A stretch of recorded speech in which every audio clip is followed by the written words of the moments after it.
Leyenda de la gallina gigante. Desde los primeros tiempos en la ciudad de Córdoba convivieron aparecidos y fantasmas que llenaban de miedo a los habitantes de la ciudad y atraían la atención de los viajeros y peregrinos que la cruzaban camino del Alto Perú. Un poco porque en aquella época la ciudad era muy pequeña y apenas si contaban con alguna iluminación, y otro poco por el carácter divertido y pícaro de sus primeros pobladores. Cada rincón de la ciudad tenía una especie de duende que la visitaba de vez en vez. La pelada de la cañada, el farol, el perro negro del Santo Tomás, el hombre de la bolsa, la llorona y la gallina gigante. La gallina gigante. La gallina gigante tenía el tamaño de un caballo y sus pollitos eran como terneros. Se cuenta que solía aparecer en medio de la noche en las esquinas de Fructuosa, Ribeira y Belgrano, en el almacén Casa de Pepino, donde los pobladores hacían sus compras o se enteraban de las novedades. Quienes la vieron dicen que la gallina gigante se aparecía de pronto y con un cacareo estremecedor que se escuchaba hasta la cañada, obligaba a todo aquel que se pusiera en su camino a detenerse para que ella cruzara con sus pollitos. Nadie nunca, ni siquiera otros fantasmas, se atrevía a enfrentarla. Cuando escuchaban, todos huían despavoridos. Nadie nunca quiso cruzarse con la gallina gigante. Hoy en esa esquina se puede visitar el Museo Municipal Casa de Pepino y con un poco de suerte, si esperamos a que caiga la noche, somos sorprendidos por esta gallina y sus pollitos. Leyenda leída por Iván y Octavio.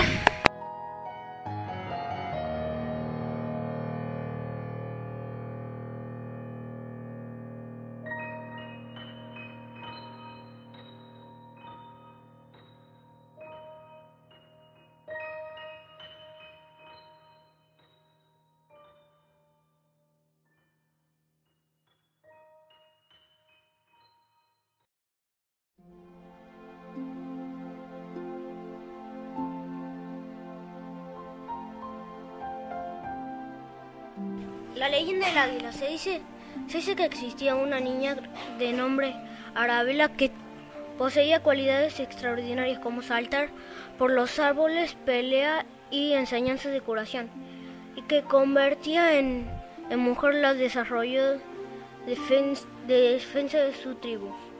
Con sabiduría y fin, percepción, la batalla y logró de posibilidad humana, y si bien la historia la escriben los que ganan, nadie podrá negar la valentía como la que luchaba los comechingones, cuyo grito de guerra salvaje resultó conocida y terminó por sus adversarios.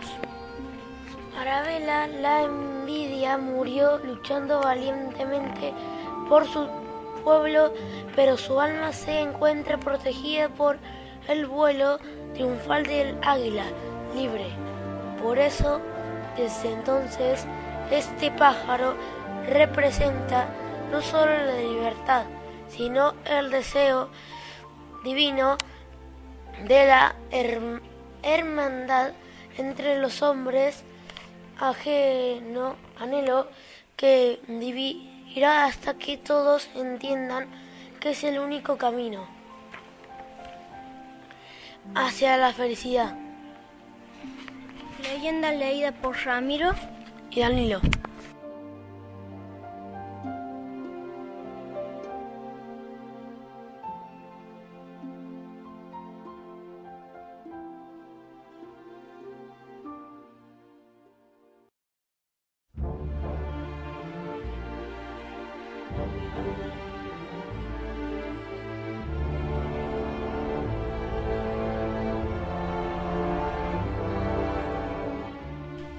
El burro de los 7 chicos.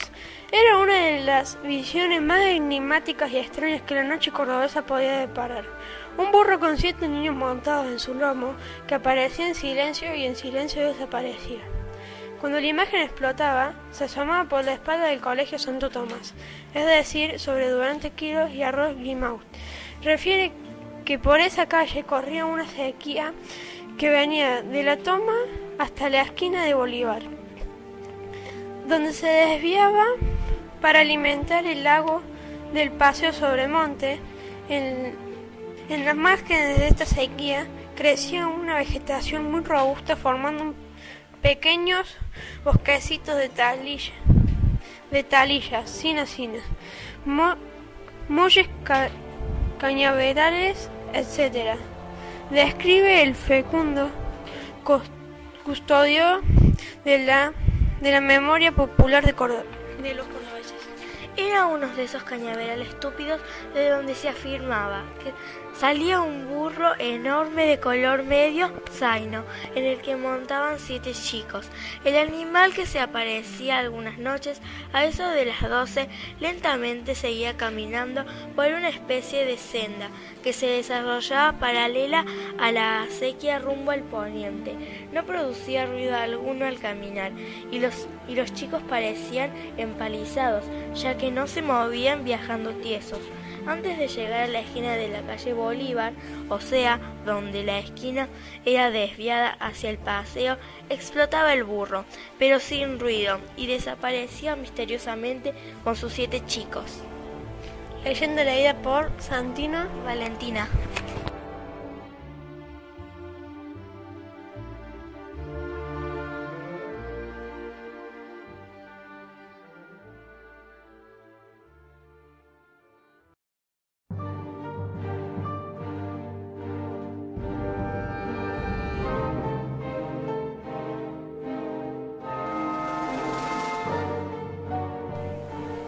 El Chancho Benedicto. Otro habitante de la Cañada aparecía en tiempos posteriores a las irrupciones de la pelada, en el cruce del arroyo de la calle San Luis. Caminaba usando intervalos en dirección al norte para desaparecer misteriosamente cuando llegaba a la altura del pasaje Reartes. Cuenta Grimaud. Los vecinos lo llamaron el Chancho Benedicto, porque en el lugar donde aparecía había muerto un carrero llamado Benedicto. Sobre este último personaje también se habla de como una aparición fantasmal. Don Benedicto llegaba a la ciudad en un carro con 6 mulas. Un día las mulas vinieron desbocadas y fueron a parar junto al hombre a la cañada. Desde ese entonces los vecinos empezaron a verlos aparecer por las noches, escuchando su voz y también el ruido del carro. Leyenda leída por Juan y Martina.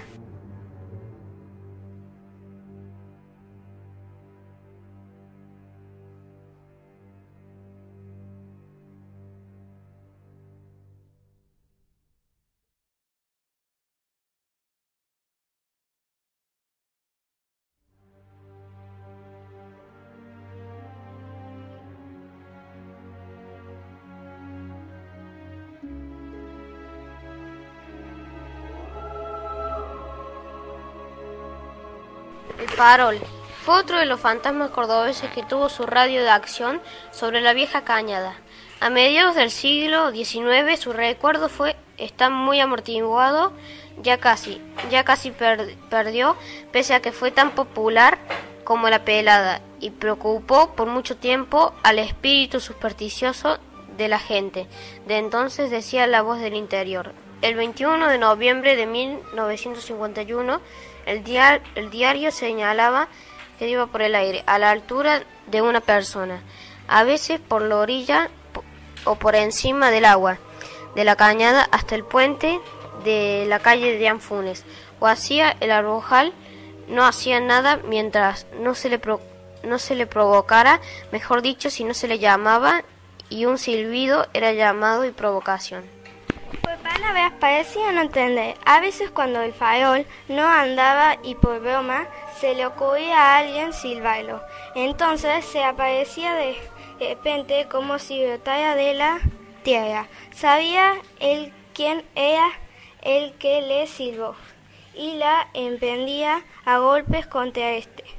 Decían también que a veces para golpear más a los atrevidos que le habían silbado, luego de golpearles se guastaban contra el suelo, las paredes o los árboles, pero que nunca se rompió ni apagó, relataba el diario. Otras personas de avanzada edad vecinas de Córdoba corroboraron entonces la existencia de la leyenda del farol y lo ubicaban en sus apariciones con el cauce de la vieja cañada, como así también en las cercanías del paseo Sobremonte. Leyenda leída por Ángela y Bautista.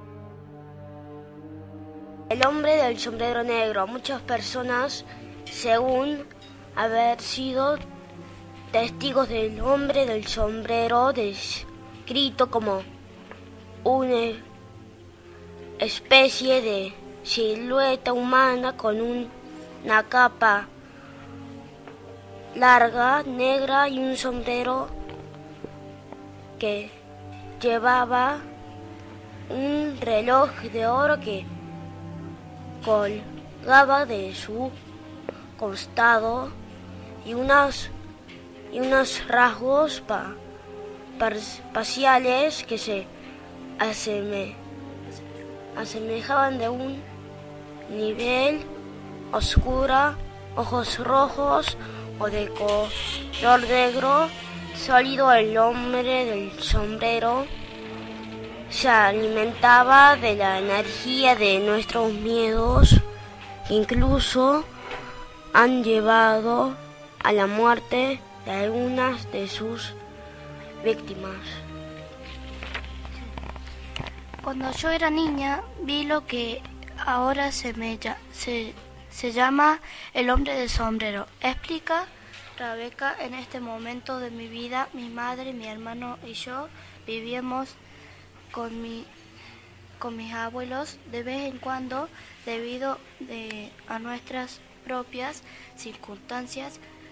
Rebeca: recuerdo que otros parientes también se alojaban en la casa de sus abuelos, en ese momento teniendo que dormir en el dormitorio para invitados con su hermano.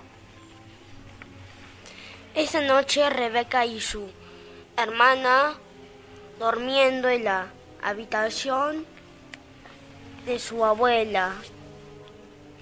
De pronto se descubrió que no estaban solas.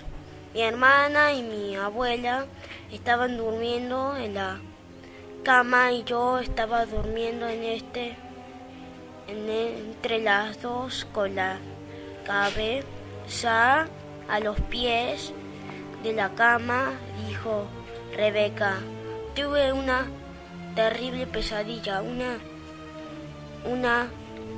donde los cajones se abrían y se cerraban solos y la ropa volaba por toda la habitación.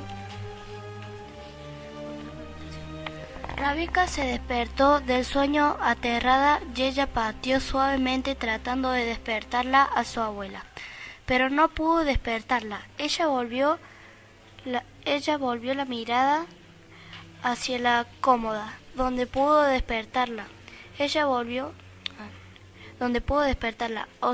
Observa una gran silueta aterradora. Era una figura amenazante. La oscuridad parecía estar en la cabeza de la cama. El hombre llevaba una capa larga, un sombrero de copa y un bastón, dijo Rabieca. Leyenda leída por Martina y Máximo.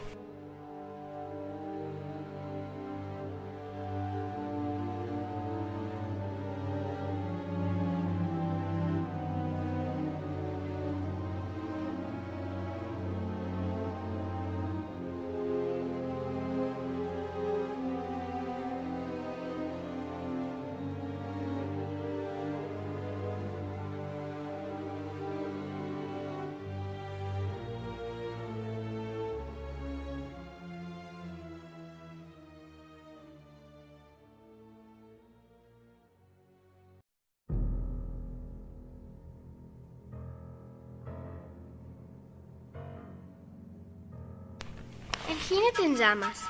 En la bajada San Roque, hoy avenida Julio Argentino Roca, solía aparecer un jinete envuelto en llamas, según aseguraban los asustados pasantes nocturnos. Incluso se cuenta que algunos personajes que andaban en tren de serenatas, ante la aparición, no titubeaban en huir y abandonar sus instrumentos. Este jinete, como lo del Apocalipsis, se veía solo en las noches que iban a producirse hechos sangrientos por el contorno y no fallaba porque como salía los sábados era seguro que los vecinos del pueblo, hoy Güemes, no iban a dejar pasar la noche sin darse algunas puñaladitas. Leyenda leída por Francisco y Milagros.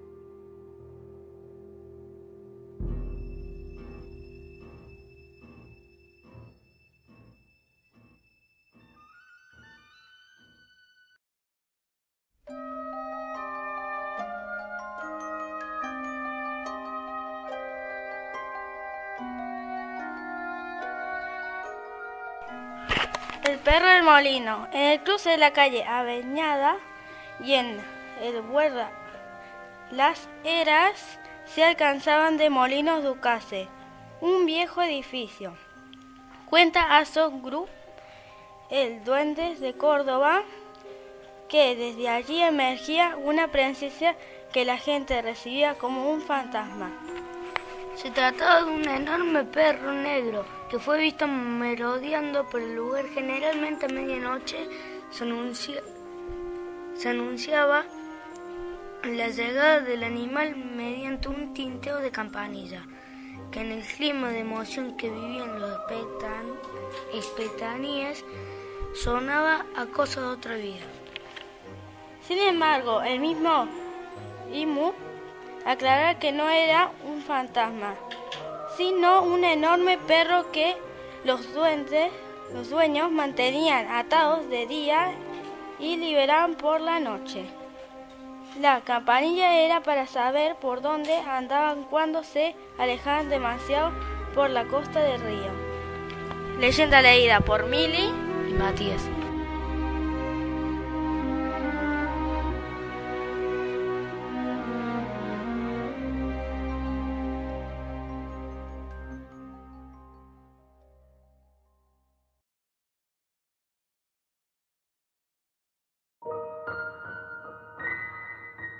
Perro negro de Santo Tomás, en lo mismo sitio que frecuentaba el burro y los 7 chicos Grimaud, quien fuera además periodista de La Voz del Interior, también ubicaba al perro negro de Santo Tomás, porque el lugar estaba a la espalda del viejo colegio ubicado entre Castelo y Duarte Quirós.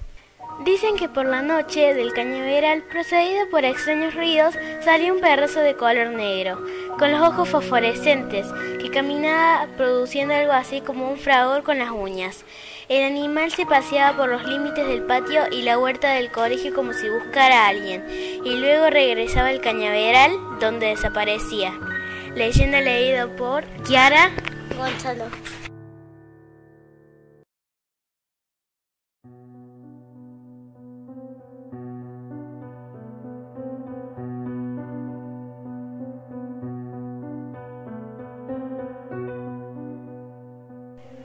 La dama de blanco y de la rosa. Cuenta la leyenda que por las noches deambula una mujer que aparentemente está vestida de color blanco. en su gran mayoría. La mayor parte del tiempo es vista por un hombre y la desorientada y preocupada. Cuenta que si la ignoras, ella misma va hacia ti diciendo que está perdida y les ruega que la lleven a su hogar. En casos de que la persona se negase a llevarla, la mujer lo observa con rencor y lo deja irse. A los pocos días aparece en la casa del hombre una imagen de esta mujer volviéndolo loco. Al tiempo, esta figura se convierte en obsesión, pero en caso de que sucediera lo contrario, la mujer aborda el automóvil diciendo que su familia está preocupada. La mujer da indicaciones que únicamente confundirán al chofer. Cuando esté a punto de rendirse, la dama se baja del auto y dice que su casa está a 2 metros y huye. Leyenda leída por Luz y Ángel.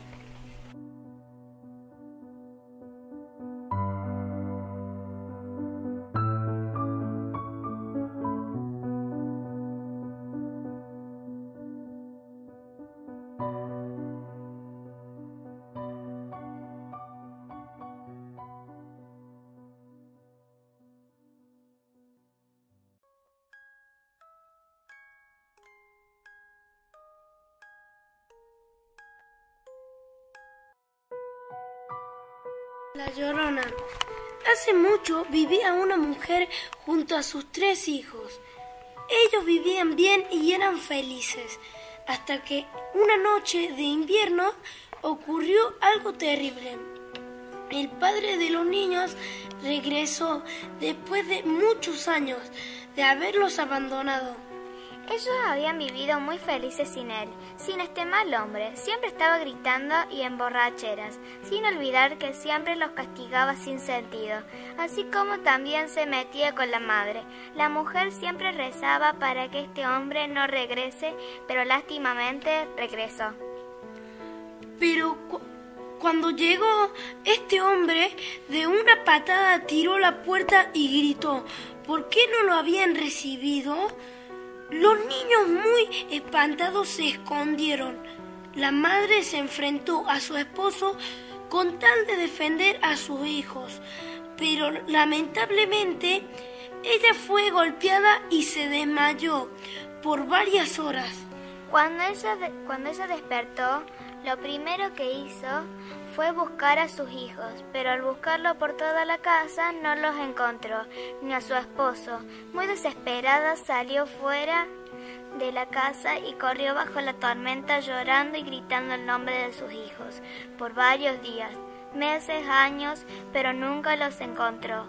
Un día, tras buscarlos por mucho tiempo, la madre murió de tristeza.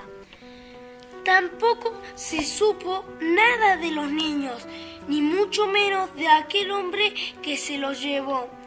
Desde ese entonces, el espíritu de esta madre no descansa y todas las noches se le oye llorar y lamentar por los alrededores de los pueblos buscando a sus hijos. Fin. Leyenda leída por Mía y Fede.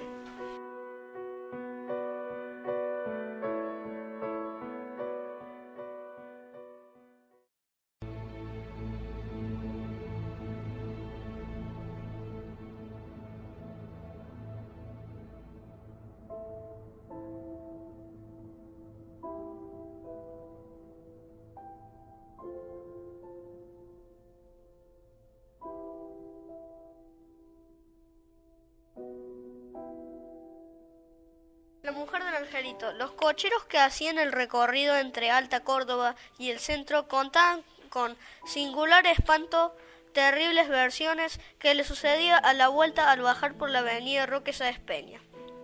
Decían que una mujer enlutada, a la cual no se le veía la cara, marchaba por los rieles en pos del tranvía, llevando en sus brazos un pequeño ataúd, sobre el cual había un candelero con velas de cebo. Adquirió tanta popularidad esta aparición que en las noches invernales se interrumpió por completo el tráfico de peatones y los pocos vehículos que se animaban a pasar por la zona lo hacían acompañados por otros, nunca solos.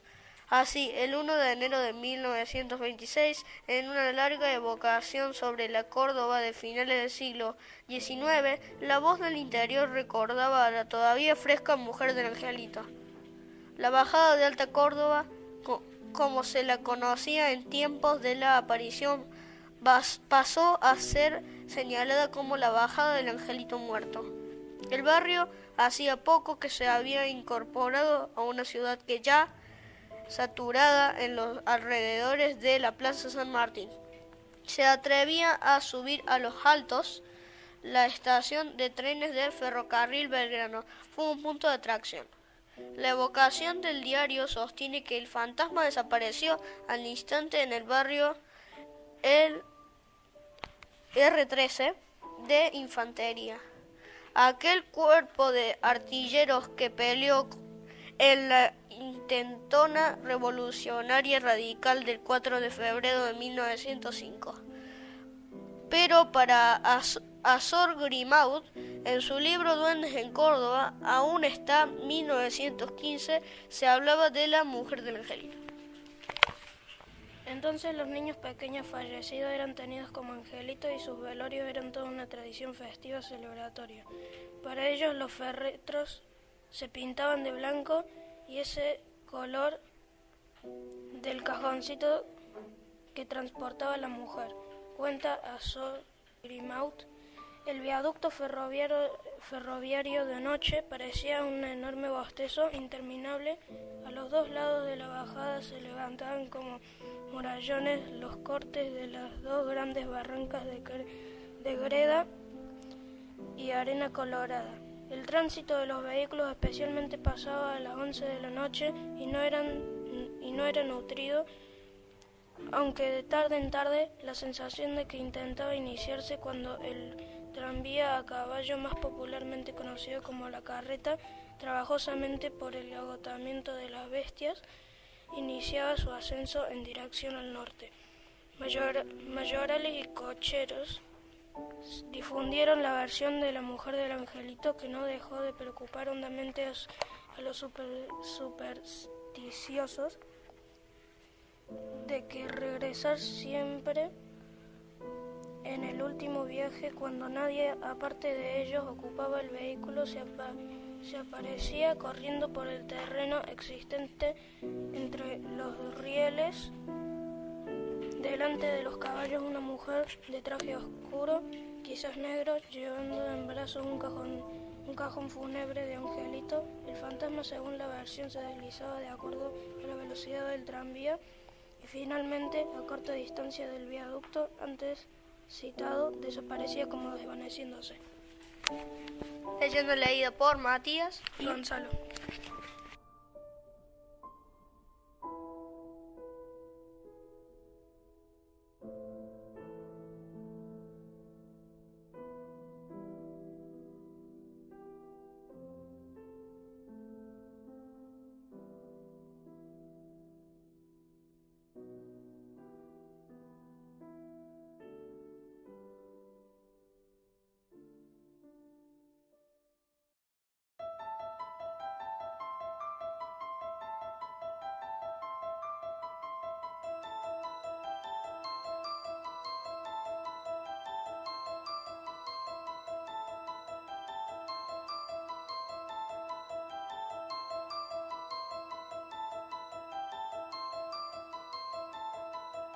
La leyenda de la mujer calva de la Cañada de Córdoba. Hace aproximadamente un siglo, la figura de la mujer calva solía aparecerse en la famosa Cañada de la ciudad de Córdoba. Sus alaridos y apariencias cadavéricas horrorizaban a las transeúntes que circulaban por la zona.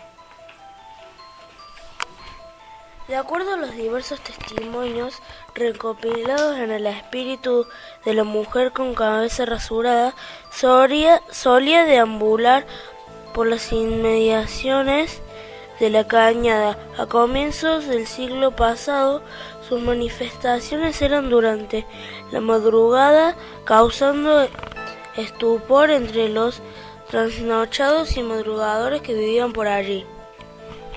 La pelada salía a la casa de transeúntes desprevenidos y los perseguía por un largo rato.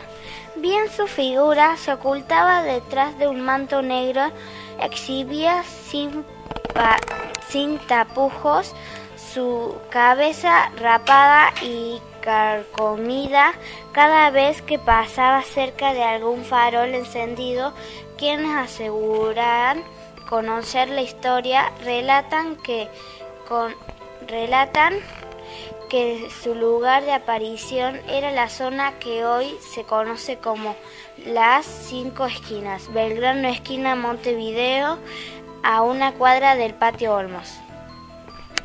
Por otro lado, cuenta que su personalidad cambiaba con frecuencia, agrupadamente. Había veces que no paraba de llorar, clamando con pasión entre lamentos e incomprensibles sollozos. En otras ocasiones dejaba traslucir un carácter totalmente burlón y vengativo a sus víctimas masculinas. Solía mostrarle su entrepierna al grito de "comando chanchos", y las mujeres les robaban sus rosarios cuando se dirigían a misa bien temprano. Según las viejas lenguas, el espíritu correspondía a una mujer de avanzada edad y baja estatura, que ejercía la prostitución en un antiguo paraje denominado como el Abrojal, hoy barrio Güemes. Allí vivían proxenetas y malhechores de la peor cañada, en medio de ranchos y percaídos. Se dice que una noche de invierno la mujer fue interceptada por varios hombres, quienes la violaron en reiteradas oportunidades. Luego fue asesinada y arrojada a la cañada sin piedad alguna.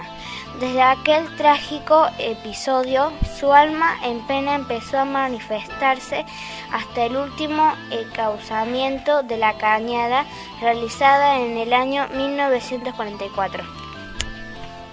La Pelada es uno de los personajes urbanos más recordados dentro del imaginario popular cordobés. Su historia, reconstruida gracias al aporte de distintas fuentes orales, sigue sorprendiendo hasta el día de hoy, sí. Y en la mayoría de los cordobeses se muestran resistentes y dudan de las variaciones de los hechos. Hay quienes dicen que sigue apareciendo de manera secreta y silenciosa. Leyenda leída por Rocío, Julieta y Matías.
Los degolladitos.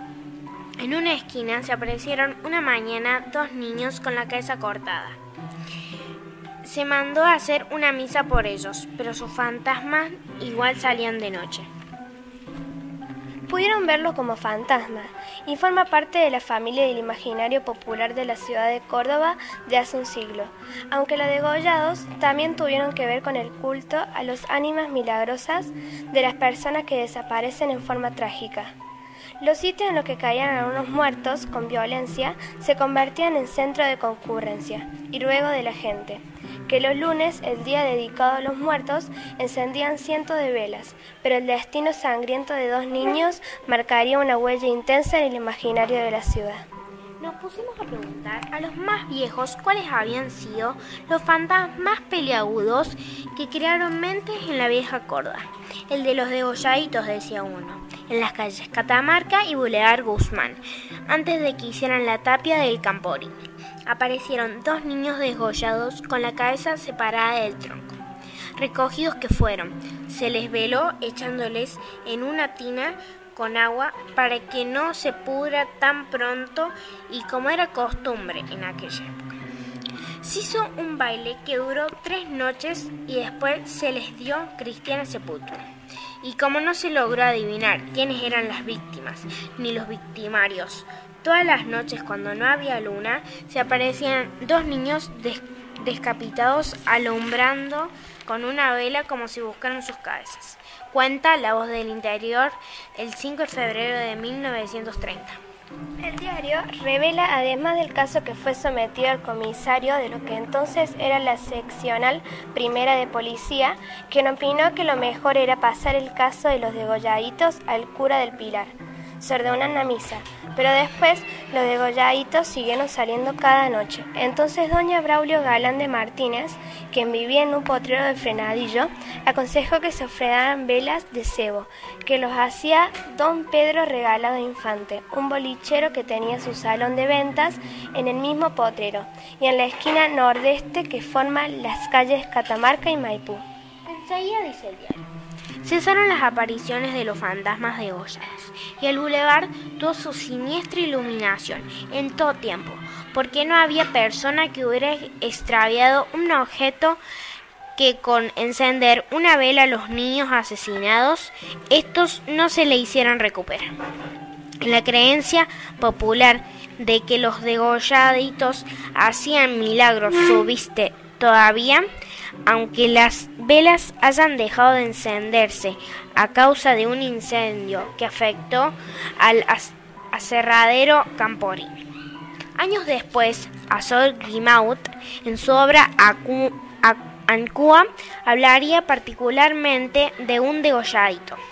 Se trató del dueño o capataz de unas carreteras que procede de La Rioja. Vino a comerciar productos. A esta persona la asesinaron para robarle y dejaron el cadáver en un baldío de la calle Tucumán entre Santa Rosa y La Rioja. Allí manos piadosas colocaron flores y encendieron velas y muy pronto el degolladito cobró fama de hacer de milagros. En general, en lo relativo a beneficios en la salud, el sitio de referencia se convirtió en una especie de santuario, y en especial los días lunes.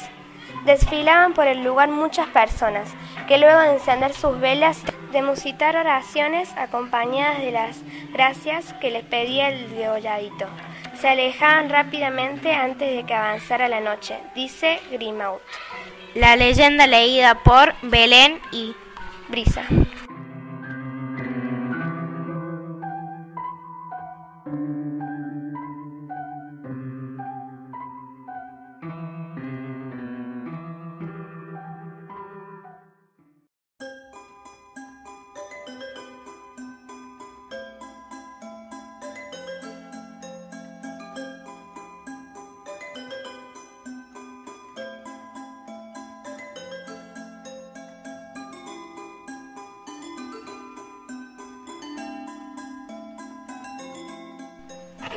La Ramonita era una chica como tantas de aquella que todas las mañanas, cuando el cepillo del sol le sacudía la modorra, con su guardapolvo blanco y su mochila repleta de cosas, iba a la escuela.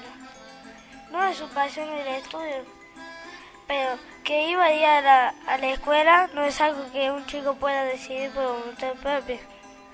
Se va, y ya al fin y al cabo algo se aprende. Y los recreos, ¿qué sería de ellos sin la escuela? Pero la Ramonita no solo no era afecta a los estudios, sino que además era un poco lerda para aprender. Burra, que le decían, va, jamás de los jamases se acordaba si hoy iba con H. Algunas maestras buenas ya ni pretendían que se acordara y se lo soplaban en los ejes cada mañana. de la M antes de la P, ni hablar que si los verbos eran acciones y los adjetivos eran cualidades, mucho menos. Y las matemáticas, bueno, eso era chino, básico para la Ramonita, con decir que repitió el primer grado 14 veces porque él me llevó uno de las sumitas, no le quedó en el cerebro. Mejor dicho, le entraba por una oreja y salía por la otra, sin que ella ni siquiera se integrara. Los compañeritos le llegaban a la cintura, pero la Ramonita ahí seguía intentando aprender los primeros cálculos. Eso sí, para las ciencias sociales era una verdadera profesora. Ella sabía dónde quedaba el centro, qué colectivos iban para qué lado, conocía la cañada por dentro y por fuera, donde estaba el cuartel de los bomberos y hasta quién era San Martín. Además, si todo eso fuera poco, la Ramonita fue la primera que tuvo novio en la escuela. Pero el novio, ¿en serio? De esos que caminan abrazados y se dan besos en la boca. A la salida del colegio, hasta las maestras solteras se morían de envidia. El novio era bastante mayor para ella, lo cual lo hacía más importante en el concepto de chisme de recreo.